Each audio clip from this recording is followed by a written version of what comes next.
Assalamualaikum warahmatullahi wabarakatuh.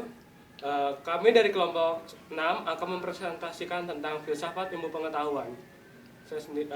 Kelompok kami terdiri dari saya, Rizky Eko Prakoso Kotomiharjo.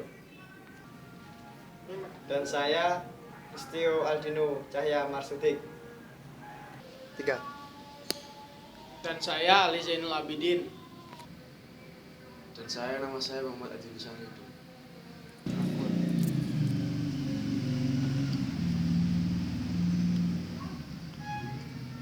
Pengertian filsafat. Makna filsafat dari segi bahasa.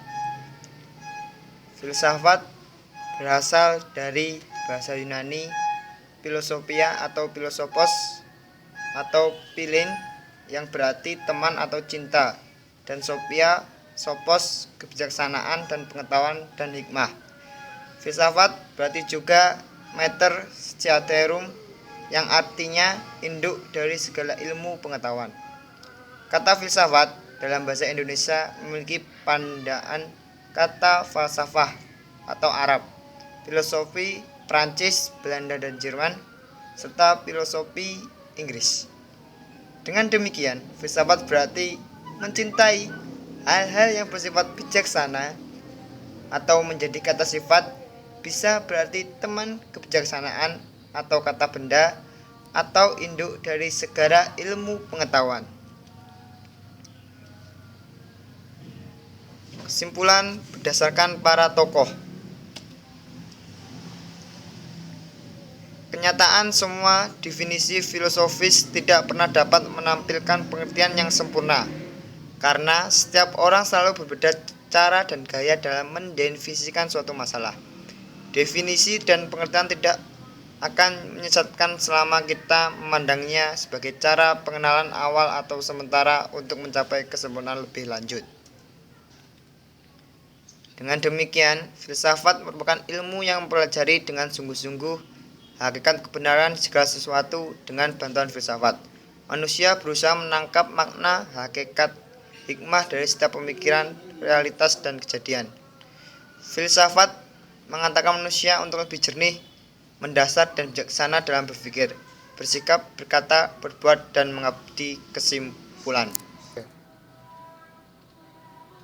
Pengertian filsafat ilmu.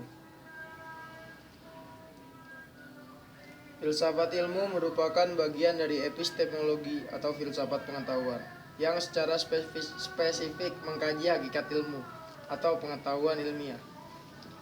Ilmu berasal dari bahasa Arab alimah, ya'lamu, ilman yang berarti mengetahui, memahami, dan mengerti benar-benar. Dalam bahasa Inggris disebut science, dari bahasa Latin yang berasal dari kata scientia atau pengetahuan, atau sire atau mengetahui. Sedangkan dalam bahasa Yunani adalah episteme atau pengetahuan. Dalam Kamus Bahasa Indonesia, ilmu adalah pengetahuan tentang suatu bidang yang tersusun secara bersistem menurut metode-metode tertentu yang dapat digunakan untuk menerangkan gejala-gejala tertentu di bidang itu.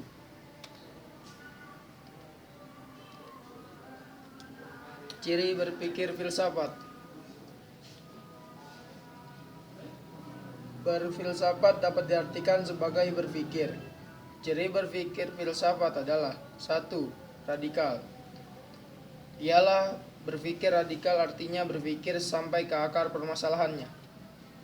2. Sistematik. Artinya berpikir yang logis, sesuai aturan, langkah demi langkah, berurutan, penuh kesadaran, dan penuh tanggung jawab. 3. Universal. Artinya berpikir secara menyeluruh, tidak terbatas pada bagian tertentu, tetapi mencakup seluruh aspek. 4. Spekulatif.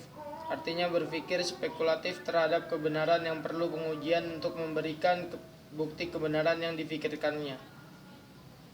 Cabang filsafat.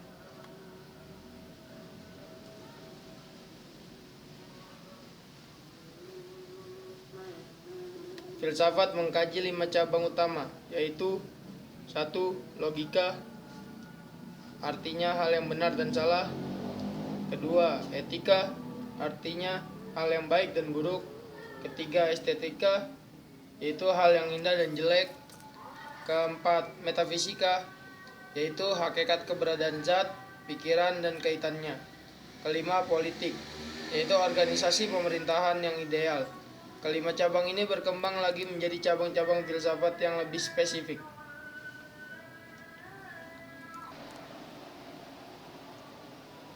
Cabang filsafat lainnya.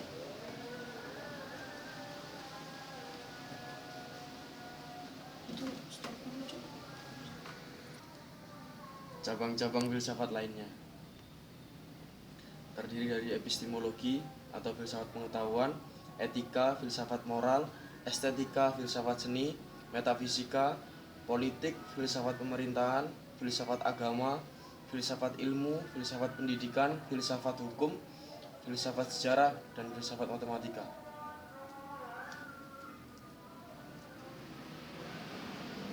Jenis pengetahuan. Pengetahuan biasa, common sense, yang digunakan terutama untuk kehidupan sehari-hari tanpa mengetahui seluk-beluk yang sedalam-dalamnya dan seluas-luasnya. Pengetahuan ilmiah atau ilmu adalah pengetahuan yang diperoleh dengan cara khusus, bukan hanya untuk digunakan saja tapi ingin mengetahui lebih dalam dan luas mengetahui kebenarannya, tetapi masih berkisar pada pengalaman. Pengetahuan filsafat adalah pengetahuan yang tidak mengenal batas sehingga yang dicari adalah sebab-sebab yang paling dalam dan hakiki sampai di luar dan di atas pengalaman biasa. Pengetahuan agama, suatu pengetahuan yang hanya diperoleh dari Tuhan lewat para nabi dan rasulnya. Pengetahuan ini bersifat mutlak, wajib, dan diyakini oleh pemeluk agamanya masing-masing.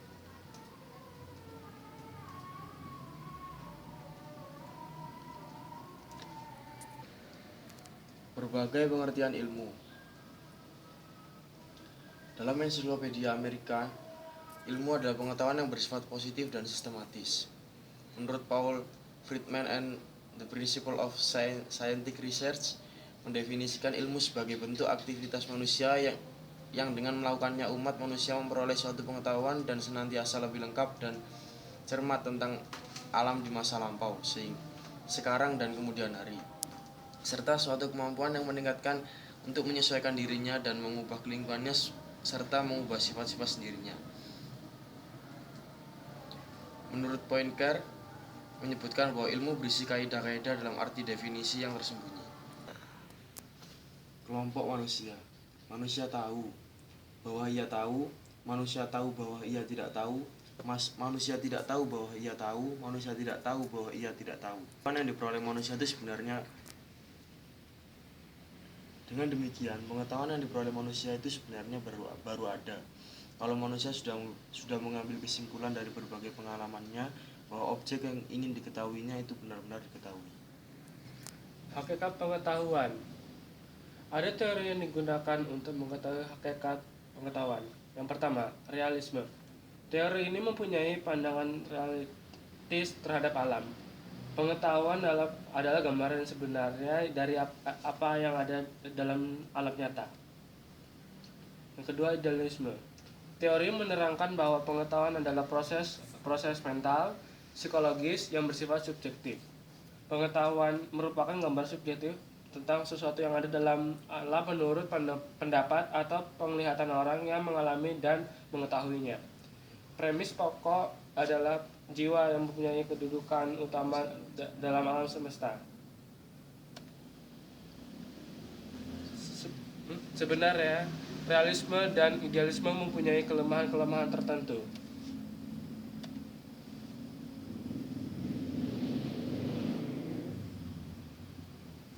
Sumber pengetahuan. Ada beberapa pendapat tentang sumber pengetahuan, antara lain empirisme. Menurut aliran ini, manusia memperoleh pengetahuan melalui pengalaman empirikos atau pengalaman. Dalam hal ini juga ada 3 hal, yaitu mengetahui subjek, yang diketahui yaitu objek, dan cara mengetahui atau pengalaman. Tokoh yang terkenal dari John Locke, George Berkeley, dan David Hume. Kedua, rasionalisme. Aliran ini menyatakan bahwa akal merupakan dasar kepastian dan kebenaran pengetahuan, walaupun belum didukung oleh fakta empiris. Tokohnya adalah René Descartes, Baruch dan Gottfried Leibniz.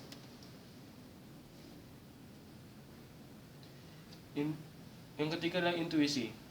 Dengan intuisi, manusia memperoleh pengetahuan secara tiba-tiba tanpa melalui proses penalaran tertentu.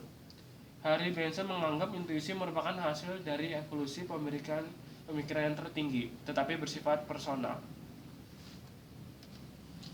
Dan yang keempat adalah wahyu. Wahyu adalah pengetahuan yang bersumber dari Tuhan melalui hambanya yang terpilih untuk menyampaikan